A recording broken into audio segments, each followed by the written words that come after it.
మారు మనసు పొందాలి, వచ్చి బాప్తిస్మం పొందాలి, ఒడ్డెక్కాలి. అప్పుడు రాస్తా జీవగ్రంథములో. నాకు తెలుసు ఇవన్నీ ఉన్నాయని తెలుసు. నా తండ్రి, నా బంగారు తండ్రి నా కోసం ప్రాణం పెట్టి తిరిగి లేచాడని తెలుసు. మా అయ్య నా కోసం ఉమ్ములోయించుకున్నాడా, ముఖం మీద వెంట్రుకలు పెరగబడ్డా, అరచేతి దెబ్బలు తిన్నాడా, పిడిగుద్దులు తిన్నాడా మా అయ్య, మా తండ్రి, మా నాయన. నేను మొక్కిన వారెవ్వరూ నా కోసం ప్రాణం పెట్టలేదు, ఇంత శ్రమ అనుభవించలేదు నా పిచ్చి తండ్రి. నేను పాపం చేశాను కనుక న్యాయంగా శిక్ష పొందాలి, అదే న్యాయం.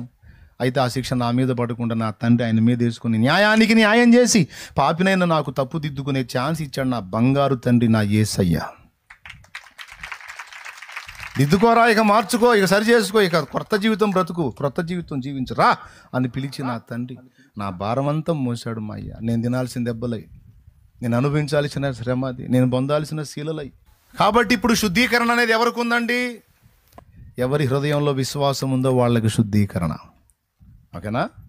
ఆత్మరక్షణ ఎవరికి ఉందండి? ఎవరిలో